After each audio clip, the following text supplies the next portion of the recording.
I'm Evan, and welcome to my garage. Today's video, I'm just going to be building some overflows for my my divided aquarium. I'm not going to show you exactly how to make it. I just kind of got it laid out on the bench here now. I'll show you that. It's just 1/2-inch Schedule 40 PVC. It can be bought at any. You could get it at Home Depot, but go to find a plumbing wholesaler. The fittings are going to be almost half the price. I mean, it adds up. It adds up when you're buying a bunch of these. Half the price is the way to go. So these are all pre-cut. Just gotta glue them together. That's the basic shape. This will be more like this or like this, depending on the orientation. I'll have them glued side by side, but I'll show you that in the actual fish room. And then screwed onto this will be the valve. And then with a barb fitting, a piece of hose like this, maybe one that's not all algae, will go into my drain system. So all I'll have to do is turn on the valve and my tanks will instantly start draining. Then they'll stop, and then I just fill them back up with water. But let me glue this together and I'll show you guys in the fish room. Oh, and it's very important that you have refreshments when you're doing any sort of DIY project. So that's it glued up there. It'll sit in the tank like this. So I already got 2 made. The valve's not screwed on all the way yet. Get some Teflon tape on there. There'll be a little piece of foam in this side, on either side. That's why I like the T here, just to keep fry and shrimps from getting sucked into there. And I just leave the top open. Yeah, that's it.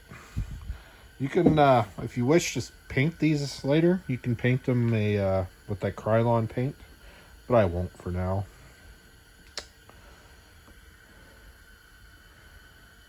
So before I put these into the fish tanks, I like to soak them overnight for a couple days. Just if there's any PVC glue or fumes that didn't flash off or whatever during the curing process, hopefully it'll leach off. I don't think it's completely necessary, but something I do out of precaution. And then this is the foam I use to put into the teas to keep the fry and shrimp from getting sucked up. I just cut it into strips about like this big, and I put it through the tea so it comes out just barely on either side. So this is with the valve screwed on. Make sure you use some thread tape where it threads on. And this is with the foam going through. Hi, some of you may have noticed I look different halfway through the video. I also spring cleanup for my hair and beard as well. So hopefully it grows back quickly. But I'm just going to quickly show you how I assemble these overflows for the final putting them into the tank. I'm just going to thread on the valve, put the foam through the T, and then I'll show you how I put them in the tank. How I drill out where the line goes, and hopefully by the end of this video showing you how they work. So this is a valve. It's threaded on each side, and the barb just threads in. I already did it. I had these valves and barbs and pipe for quite a while in storage. Just recently bought some more 90s and whatnot to finish these off. So this is like thread tape, silicone thread tape. You just wrap it around the thread. Yourself a nice chunk.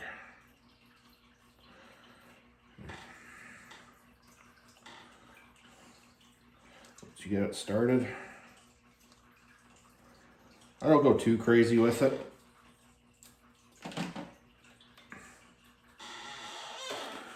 Just so it's covering the threads. Just gives something for to be in between the, make it a little more watertight. That threads on like so.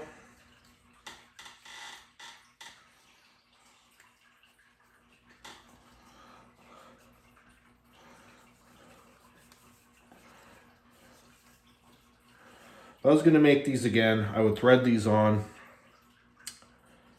so that this whole valve assembly is together with the threaded insert, and then glue that on so I can position it the orientation I want. But with the thread tape, it's not super critical because you can just use your pump pliers and adjust it so the thread is where the valve is orientated the way you want it. Next, we'll be putting the foam through. Now, obviously your foam is going to be bigger than your pipe, so you got to kind of compress it. I like to go from the back side, so that gives me room to use my needle nose just to pull it out like that. And there you go. That's ready to go into the tank. Okay, so unfortunately my camera tripod only goes so high. I'll try and show you. So this will go in like, so they're orientated like this. It's not a big deal if the valve's on or off at this stage because nothing's primed. But now I'll tie wrap them together.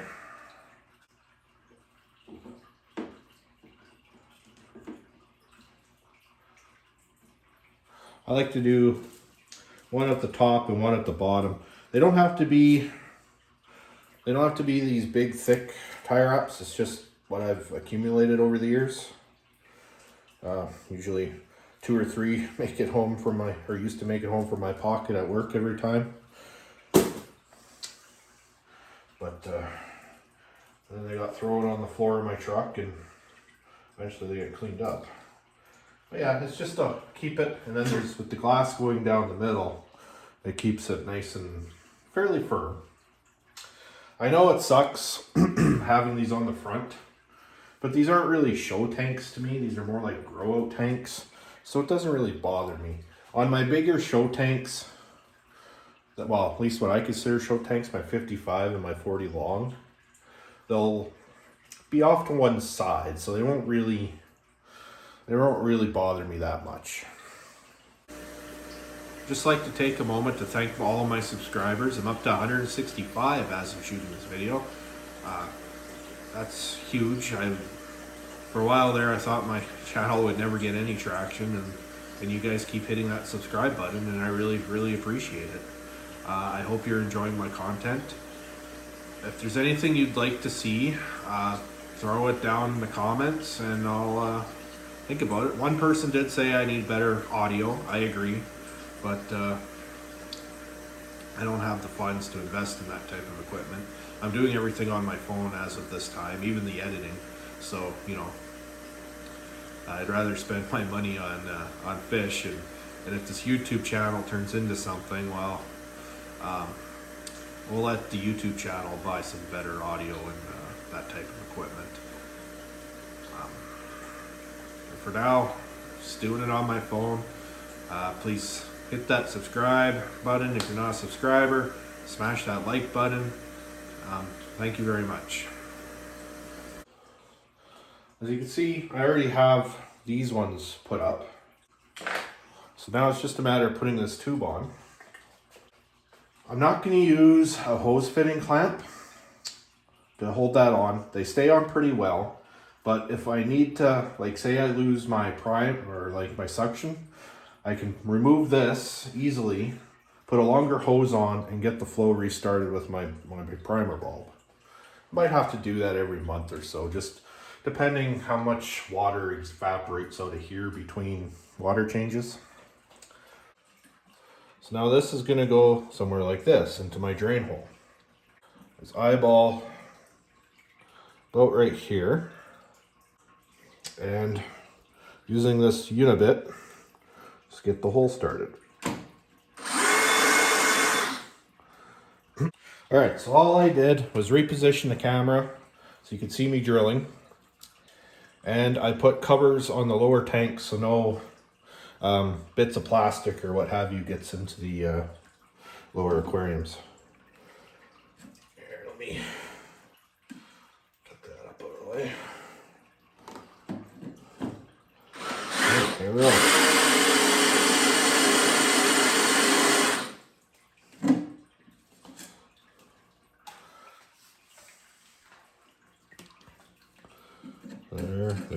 There it be. Keep the shavings out of there so they don't fall down later.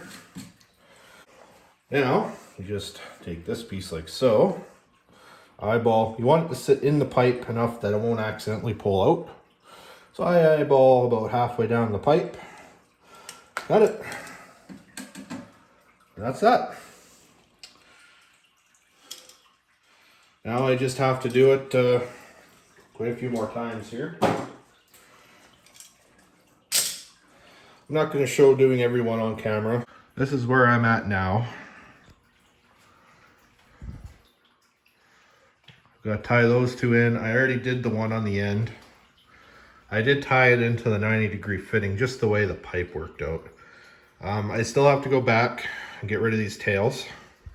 With zip ties, you want to twist them off, not cut them off.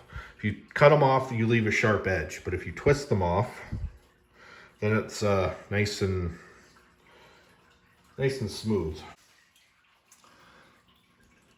So you just grab it like so. And you start twisting.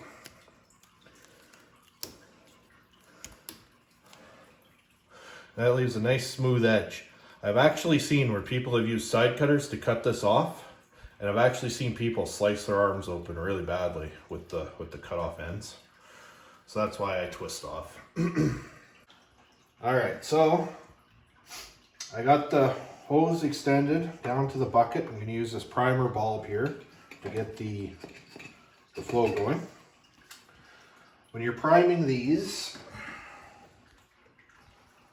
you kind of have to have long arms, because you gotta plug the top hole.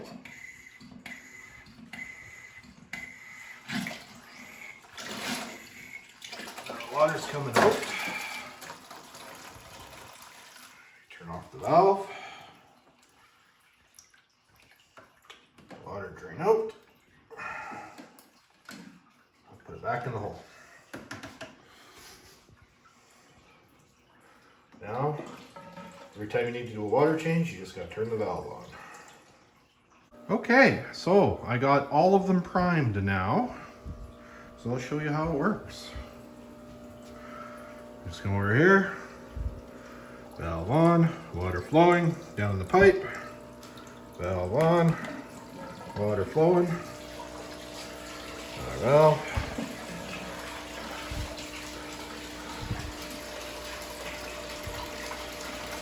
Okay, I might have forgot to do that one. But other than the one that I forgot to prime, they're all flowing down to here. Through the pipe on the front of my...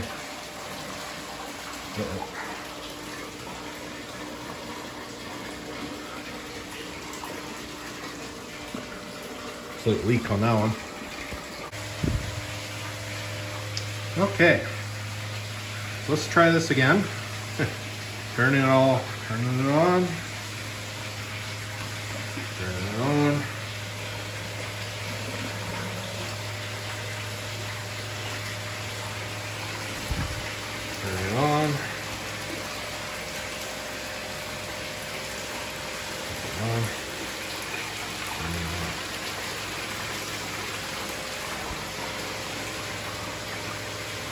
I do seem to have some leaking out of this one, but if I turn the valve down and slow the water, seems to be fine. That's how much water is coming out of here at once. Looks like my pump is keeping up. The pump doesn't come on automatically. I have to plug and unplug it myself.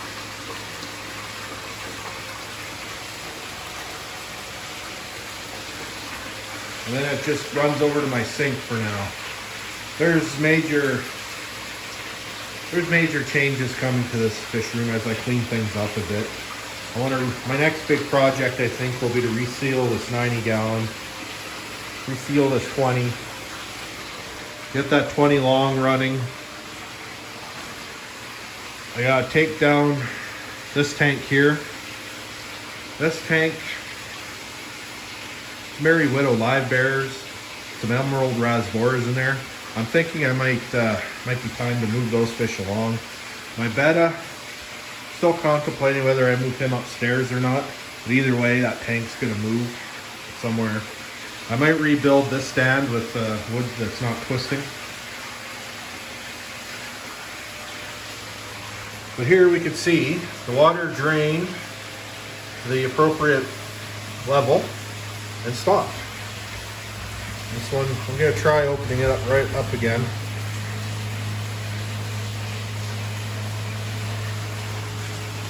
Yeah, I think there was just too much water coming at once and it was backing up in here. This seems to be working fine.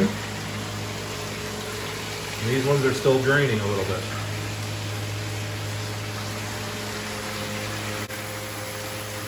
My pump seems to be keeping up with this many tanks at once. So now everything's drained. You just go back, turn off all the valves, and you're ready to refill.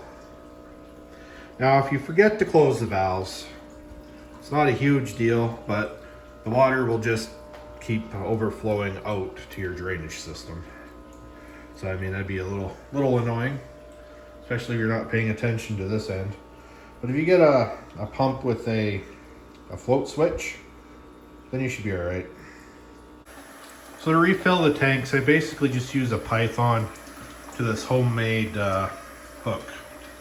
I do have the factory Python hook, but I use that on my sink end. I like this one more because I chopped it off short at the top and I installed a much more capable valve than what came with the Python. That little cheap valve that came on the Python broke. I don't even really use my Python as a Python anymore. I could probably get away with just using a garden hose to this fitting. But anyway, that's my overflow drainage system in a nutshell.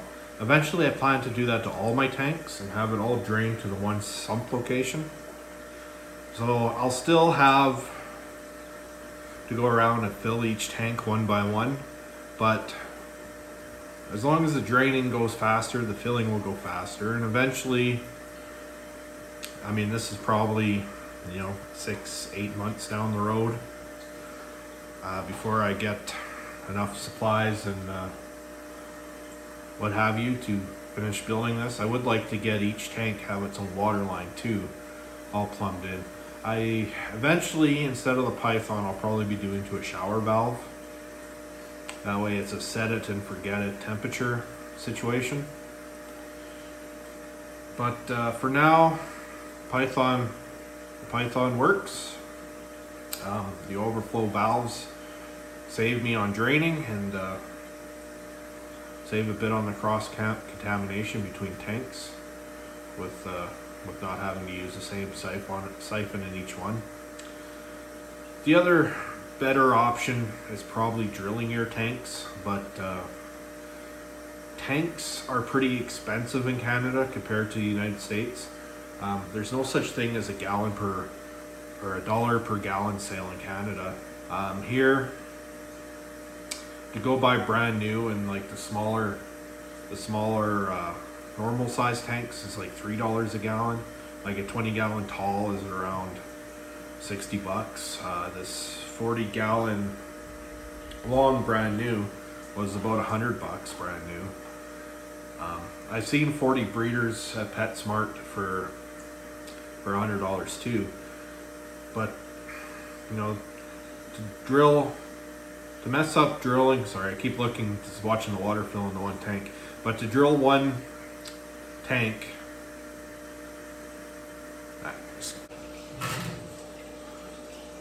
but anyway, to drill the one tank and screw it up and be out $60, it's quite a bit of, you know, $60, $100. It's quite a bit of money to lose on one, you know, fail swoop. So